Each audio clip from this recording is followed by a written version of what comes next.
Eh, Selamat bertemu kembali teman-teman asal omong di mana saja berada. Kali ini asal omong ingin omong tentang pertemuan Surya Paloh dengan Presiden Joko Widodo. Jadi ulasannya sudah ditulis dengan rapi. Seperti biasa saya akan membacanya kira begini ya. Surya Paloh mulai takluk kepada Presiden Joko Widodo. Kapan Megawati Soekarno Putri menyusul? Nah, ini sangat menarik sebenarnya di tengah perhelatan pemilu yang baru beberapa hari berakhir. Nah, para pendukung partai yang ikut serta kontestasi sudah mulai bertemu ya. Oke, kita lanjut. Pemilu belum seminggu usai. Dua figur kingmaker kontestan pemilu sudah mengadakan pertemuan. Mereka adalah Surya Paloh, Ketua Partai Nasdem, dan Presiden Joko Widodo. Pada satu pihak, Surya Paloh merupakan tokoh penting yang menjadikan Anies Rashid Baswedan menjadi calon presiden. Ia juga merupakan tokoh penting yang menyambut Muhaimin Iskandar, Ketua PKB sebagai wakil presiden. Dan ia juga adalah tokoh penting di balik terpentalnya Ketua Demokrat Agus Yudhoyono Harimurti atau AHY dari peluang untuk menjadi paslon wakil presiden mendampingi Anies Rashid Baswedan. Singkatnya, ia adalah kingmaker ya, untuk pasangan nomor urut 01, pasangan Anies, yaitu Anies dan Muhaimin. Sebetulnya Partai Nasdem adalah anggota koalisi pemerintahan Presiden Joko Widodo. Namun Surya Paloh nampak tidak takluk pada Presiden Joko Widodo untuk membentuk koalisi bersama menghadapi Pilpres 2024. Ia membangkang. Surya Paloh percaya kepada kekuasaannya sendiri sebagai kingmaker. Pada pihak lain, Presiden Joko Widodo merupakan aktor utama terbentuknya Koalisi Indonesia Maju. Koalisi ini terdiri dari Partai Demokrat, Partai Golkar, Partai PAN, Partai Gerindra, PBB, Partai Gelora, Partai Garuda, PSI, dan Partai Prima. Koalisi Indonesia Maju mengusung Prabowo Subianto dan Gibran Raka Buming Raka. Tidak jelas apa singkatan resmi yang digunakan oleh pasangan ini. Pasangan ini mendapat nomor urut 02. Peran Presiden Joko Widodo dalam koalisi ini sangat penting. Ia adalah kingmaker. Meski tidak memiliki partai sebagaimana lazimnya para kingmaker koalisi, Presiden Joko Widodo memanfaatkan kekuasaannya sebagai presiden dan popularitasnya yang meluas. Ia membangun koalisi Indonesia Maju.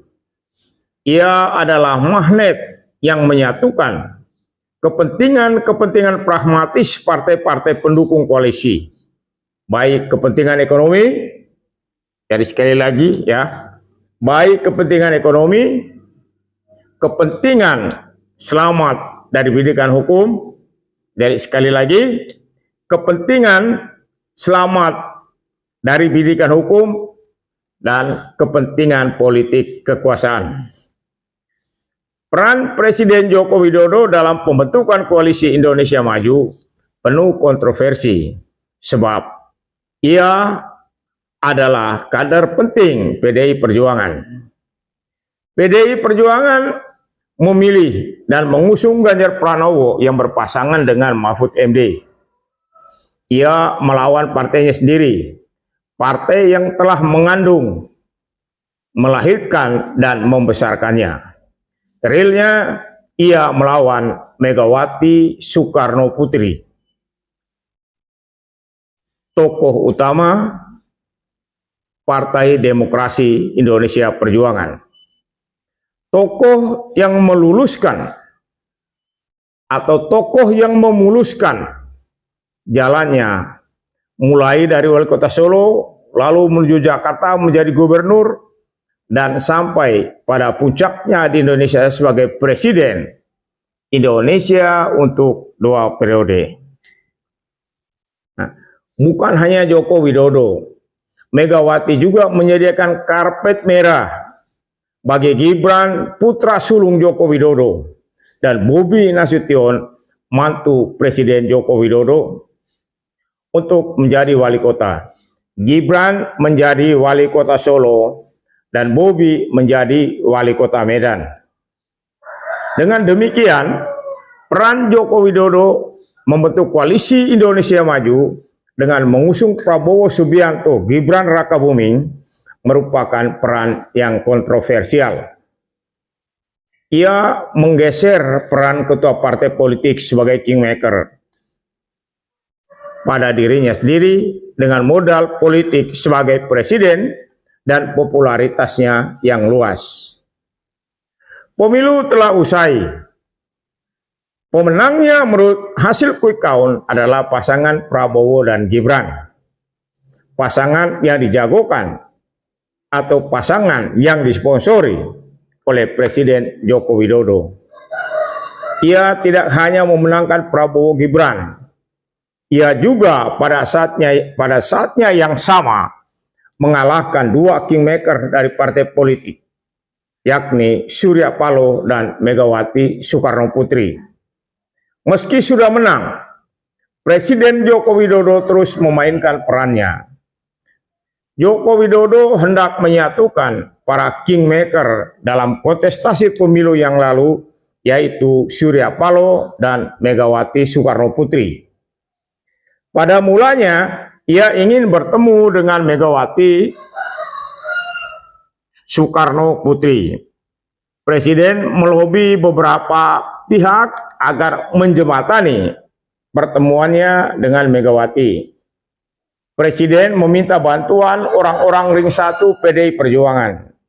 Presiden juga meminta bantuan Sri Sultan Yogyakarta agar menjembatani pertemuannya dengan Megawati.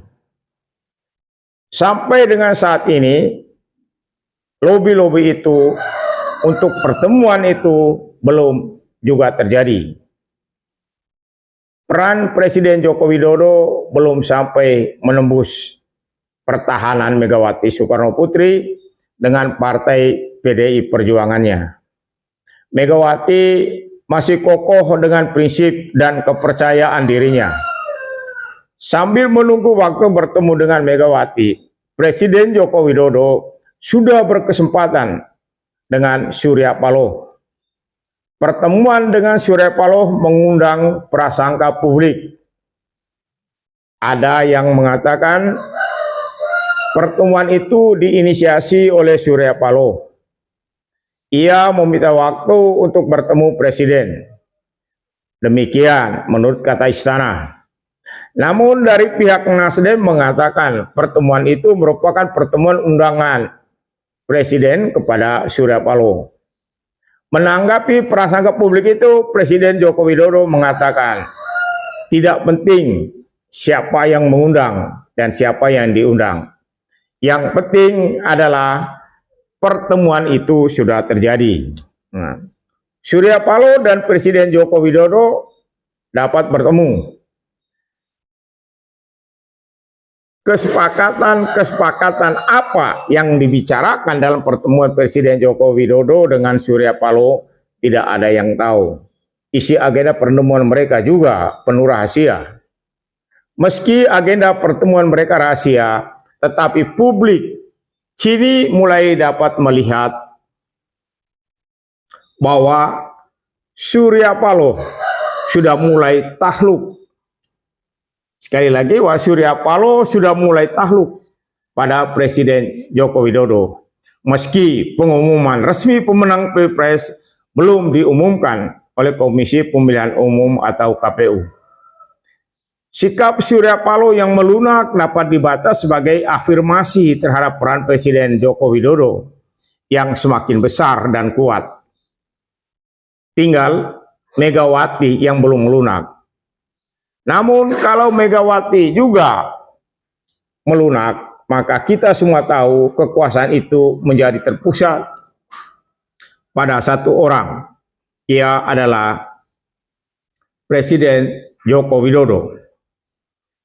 Kalau Megawati Soekarno Putri melunak, maka Pilpres 2024 adalah kesempatan bagi afirmasi kekuasaan dan popularitas Presiden Joko Widodo.